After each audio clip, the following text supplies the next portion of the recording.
Muaz and moms cooking চ্যানেলে আপনাদের সবাইকে স্বাগত। প্রতিবারের মতো আবারও একটা নাস্তার রেসিপি নিয়ে আপনাদের কাছে চলে এসেছি। আর আজকের রেসিপিটা এতই সহজ তৈরি করার, খেতে এতটাই মজার আর স্বাস্থ্যসম্মত, আপনারা সকালের নাস্তা কিংবা রাতের খাবার কিংবা বিকালবেলা নাস্তা হিসাবে যে কোনো সময় এটা আপনারা খেয়ে নিতে পারেন এবং টিফিনেও এটা বাচ্চাদেরকে দিতে পারেন।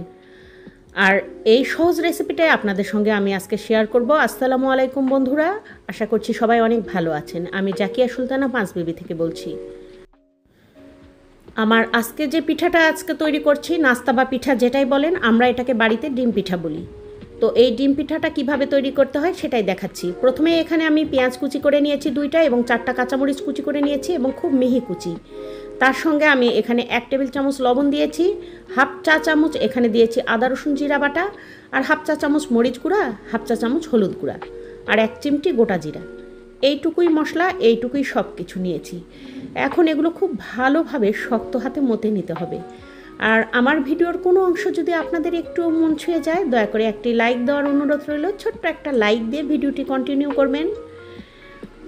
আর দেখতেই পাচ্ছেন একটা ডিপ সসপ্যানে এটা আমি নিয়ে নিলাম, আর তার মধ্যে আমি 3টা ডিম দিয়ে দিচ্ছি। আর এখানে হাতে সহ্য হয় এমন কুসুম কুসুম পানি অ্যাড করেছি। ডিম পিঠার জন্য তো ডিম লাগবেই। চাইলে আপনারা 1টা ডিমেও এটা করে নিতে পারেন, 2টা ডিমেও করে নিতে পারেন। তো ডিমটা খুব সুন্দর করে গলে নিলাম। একটু ফেটানো কম হলেও কোনো প্রবলেম নেই, এতে করেও খেতে ভালোই হবে। আর পরিমাণ মতো পানি দিয়ে দিয়েছি। আর এটা আলো চালের গুঁড়া বা সেদ্ধ নয় যে চালটা, সেই চালের গুঁড়া আমি দিয়ে দিলাম। প্রথমে 1 কাপ মতো দিয়েছি। আর চামচের পিছনের অংশটা দেখলে বুঝতে পারবেন, এই যে এরকম পাতলা একটা লেয়ার হবে। তো আমি আরও হাফ কাপ এখানে আটা অ্যাড করে দিলাম, চালের আটা বা চালের গুঁড়া যেটাই বলেন। এই পিঠাটা একদম আপনার পারফেক্ট একটা মিল হয়ে যাবে। আপনি যদি রাতে ভাত না খেয়ে, রুটি না খেয়ে যদি এরকম 2টা পিঠা খান, তাহলে আপনার পেট একদম পুরোপুরি ভরে যাবে। বিকাল কিংবা সকালের নাস্তাতেও এটা অনবদ্য। তো আমি এখানে ফ্রাই প্যানে 1 চা চামচ পরিমাণ তেল নিয়েছি। আর তেলটা গরম করে নিয়ে আমি 1.5 চামচ গোলা এখানে দিয়ে দিয়েছি।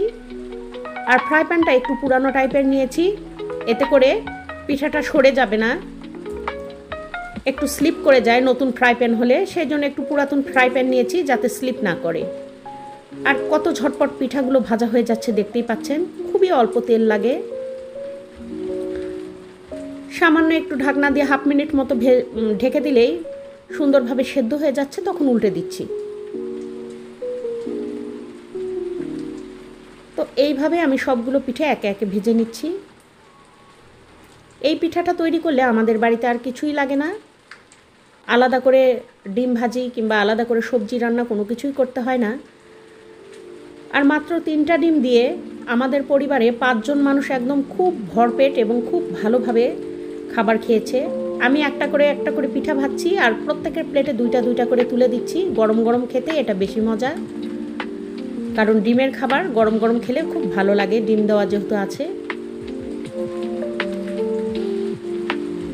এদিকে আমার ভাজা হচ্ছে, আর এদিকে প্লেট থেকে উধাও হয়ে যাচ্ছে। সবাইকে গরম গরম নাস্তা দিয়ে দেই। সবাই যখন বাড়িতে একসঙ্গে উপস্থিত থাকে তখনই মূলত এটা ভাজা হয়। আর আমি আর আমার হাজব্যান্ড খাওয়ার জন্য এখনও বাকি আছি, তো আমাদের জন্য খুব সুন্দর করে ভেজে তুলে নিয়েছি, আর সেটাই আপনাদের সামনে পরিবেশন করলাম। বন্ধুরা, ইফতারিতেও কিন্তু এই খাবারটা অনবদ্য হতে পারে। অন্যান্য খাবারের সঙ্গে ইফতারিতে কিন্তু সবার জন্য 1 পিস করে এটা রাখতে পারেন। এটা খেতে খুবই সুন্দর।